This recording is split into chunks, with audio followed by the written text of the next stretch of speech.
Nous avons installé notre site WordPress. Pour y accéder, il suffit de rentrer notre nom de domaine. Si vous avez mis vos fichiers WordPress à la racine, moi je l'ai mis dans un dossier, c'est pour ça que j'ai ça en plus. Initialisation WordPress. On va faire en sorte, c'est comme si j'ai tapé mon nom de domaine pour y accéder. Ça, c'est notre site. Il n'est pas complet, il n'est pas terrible. Pour y accéder à notre interface d'administration WordPress, le back-office, il suffit de mettre après le slash wp-admin.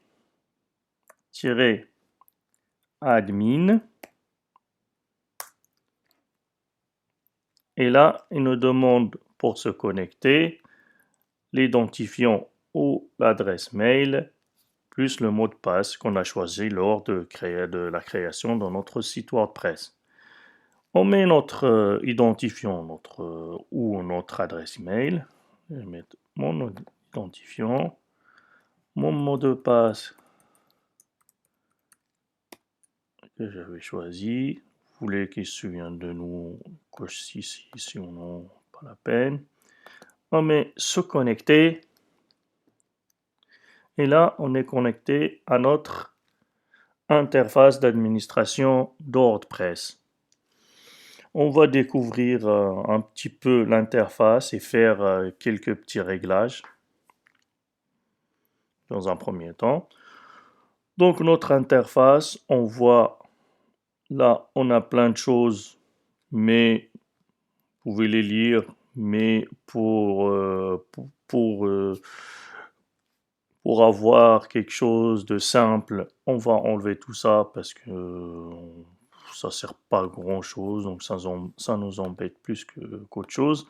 Donc on va aller là, option de l'écran, une fois qu'on est sur le tableau de bord, option de l'écran, on va enlever tout ça,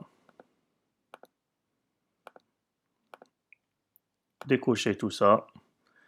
Là, au moins, on est sûr, il n'y a rien qui nous dérange ici. Il faut s'occuper, plus on a besoin, plus de cette partie-là à gauche. Là aussi. Donc là, on va commencer par la droite. Là, on a notre identifiant, on a mis une photo, on a la photo. C'est pour modifier notre profil, pour se déconnecter. Cette barre noire, on a dit, une fois qu'on est connecté, on l'a. De toute façon, là, on est sur le tableau de bord ou sur l'interface d'administration de WordPress. Donc, on va s'occuper de ça. Ça, c'est pour aller sur le site. Si on veut aller directement sur le site, on peut revenir là directement. On a aussi thème, widget ou menu. C'est pour aller plus rapidement. Mais le tableau de bord là, pour revenir à notre site, à notre tableau de bord, il suffit de cliquer ici. Donc on a tout ça. Si on clique ici, c'est plus pour aller, enfin des informations sur WordPress, à propos de WordPress, le site de WordPress-fr, documentation, forum du support sur Word. Mais ce qui nous intéresse le plus, c'est cette partie-là. Donc là, déjà, on voit qu'on a besoin de faire une mise à jour. Et sur WordPress, dès qu'on a une mise à jour, en général, il faut la faire. Parfois, c'est vrai que on n'a pas bien réglé notre site ou on a des soucis. Si on rajoute, si on fait les mises à jour, ça peut casser notre site, mais en général, les mises à jour sont faites pour que notre site fonctionne beaucoup mieux et pour être plus sécurisé. Donc, dès qu'on a une mise à jour, en général, sur WordPress, il faut la faire. Donc là, la mise à jour, on peut la faire là. Mais comme je sais que c'est là aussi, c'est dans les extensions où on a besoin d'une mise à jour. Mais là, c'est par défaut, il nous met ici. Donc, on ne sait pas. Soit la dernière fois, on avait cliqué ici, on a fait une mise à jour. Soit je clique ici, sur mise à jour ici. Donc, ça nous ramène donc sur les extensions. Donc, c'est l'extension Akismet anti-spam qui a besoin de mise à jour, ou sinon, on peut aller directement ici sur les extensions, et ça nous ramène là, on voit bien, c'est en jaune, et là un petit peu d'orange. Il nous dit, là on a la version 4.1.6, et là, on a besoin de mettre à jour, on voit que la mise à jour suivante, c'est la 4.1.7. Donc, soit on coche ici, on coche ici, on coche ce qu'on a besoin de mettre à jour et on peut mettre ici, mettre à jour et puis appliquer. Sinon, il suffit juste de cliquer ici, mettre à jour, et ça va nous mettre notre application, notre extension ou plugin aussi. En anglais, on dit plugin, même en français, il y en a qui utilisent le terme plugin. Donc extension, plugin, c'est la même chose. On verra après ce que ça fait. Là, on a besoin de faire les mises à jour. Tant qu'on est dans les extensions, une fois qu'on a installé WordPress, dans les extensions, on a deux extensions qui sont installées par défaut. Donc, on a Akismet anti-spam. Akismet. En fait, il explique bien anti-spam. Donc, c'est plus pour protéger les commentaires dans c'est plus une protection, plus pour protéger plus nos commentaires sur les blogs. Comme WordPress, c'est plus pour faire les blogs dans un premier temps. On va voir que c'est fait beaucoup plus que ça. Donc, pour protéger les commentaires, c'est un outil spam pour les commentaires dans notre blog. Donc ça, on verra, en fait, pour utiliser les extensions, il suffit de cliquer sur activer pour les activer. On va désactiver si on veut plus, pas besoin, si on n'a pas besoin d'extension, on la supprime. Donc tout est bien fait sur WordPress. On a dit qu'on a deux extensions. L'extension Akismet et une extension bizarre qui s'appelle Hello Dolly. C'est une extension qui sert à rien. Dès le départ, on la supprime en général. Mais on va voir, c'est une extension en fait. Bon, il dit ce n'est pas qu'une extension. Bon, il me semble.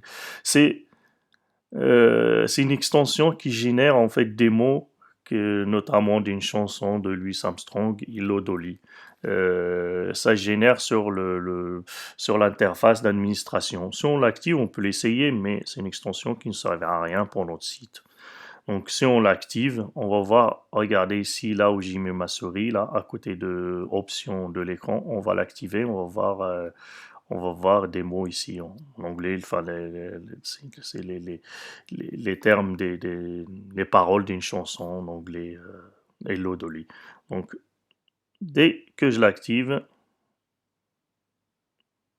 ben, voilà. Bon, si je traîne sur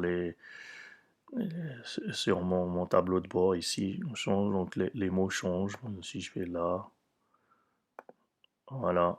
Vous voyez, là, ça change. Donc, moi, on va revenir sur l'extension et je vais vous demander de la désinstaller parce qu'il ne sert à rien. Donc, peut-être ils ont fait pour le test. Donc, en plus, on voit que c'est par Matt Mullenweg. Donc, c'est le créateur de celui qui a créé WordPress. Donc, on va et pour supprimer une extension, il faut la désactiver d'abord. Et c'est pareil, soit on clique ici, c'est plus rapide, soit on va là, enfin on clique, on sélectionne et on va sur supprimer. Le plus facile, si on a besoin juste de supprimer une extension, on va là et supprimer. Voilà, cette extension on l'a pas activée, on en aura besoin après, donc on va la laisser. On peut l'enlever et l'installer après. Donc c'est pas un problème. On va regarder là sur la partie droite. On a tableau de bord. Voilà, l'accueil, c'est ce qu'on a. Si on a une mise à jour, on va les voir ici. Les articles, il faut savoir que WordPress se base beaucoup sur les articles et les pages. Les articles, pour, pour faire simple, les articles, c'est les articles de notre blog. Donc, une fois qu'on a notre blog, on a les articles qui sont caractérisés. On peut rajouter en fait des catégories et faire des étiquettes. C'est presque comme les catégories, c'est plus des mots-clés qu'on peut rajouter. Les catégories et les étiquettes pour les articles. Et les pages, on a dit les articles, c'est pour le blog, les articles de blog. On écrit un blog, on va mettre la date, les choses comme ça, on va prendre notre blog avec la date, laquelle il a été mis. Donc c'est pour le blog. Les pages, c'est pour créer, enfin, c'est par exemple pour mettre la page d'accueil, la page qui sommes-nous pour une entreprise ou n'importe quel site, la page contact, ce qu'on veut. Donc c'est plus pour créer le site. Donc les pages, c'est plus pour page d'accueil, qui sommes-nous, des choses comme ça. Et les articles, c'est pour le blog. Les médias, en fait, c'est tout ce qu'on a. Les médias, si on clique dessus, c'est plus les photos. Donc là, j'ai aucune photo. Euh, Par défaut, moi, on a installé aucune photo. Normalement, on va voir les photos. On va voir aussi des vidéos, des fichiers PDF, pourquoi pas. Euh, donc on peut ajouter un média, on va revenir dessus, mais là c'est pour expliquer en général. Donc c'est beaucoup plus pour les photos, mais on peut mettre n'importe quel fichier vidéo, même si c'est pas très conseillé de mettre des vidéos, surtout parce que ça ralentit notre site, surtout si une vidéo trop lourde, on va ralentir notre site. Nous avons parlé des articles, des pages et des médias. Nous allons parler des commentaires.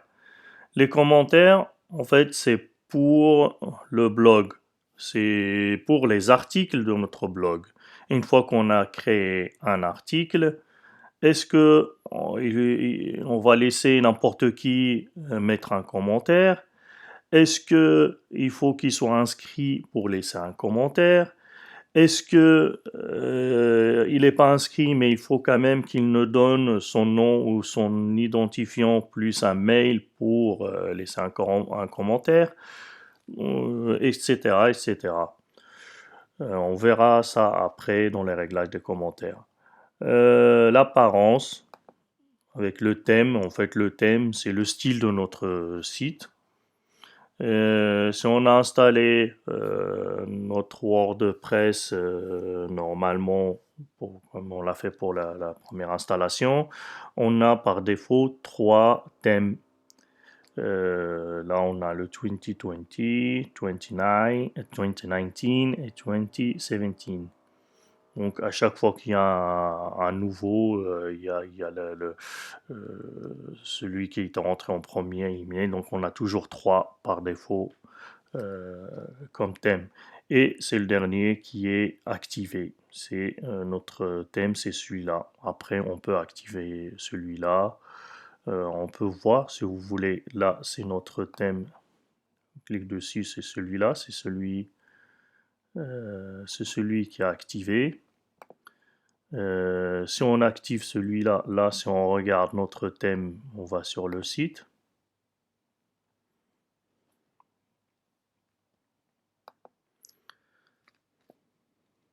Donc, notre site, c'est ça. On va revenir sur le tableau de bord. Ou sinon, on peut aller directement sur thème. Revenir sur le thème. Si j'active celui-là, on va voir. On va aller voir notre site. On voit qu'il a changé. C'est pas le même. Si on va encore sur... On va cliquer directement sur le thème. On va activer celui-là. Essayer celui-là. Et si on regarde notre site, l'apparence a changé de notre site. On va revenir dessus, on va laisser le dernier. On va activer celui-là, le 2020.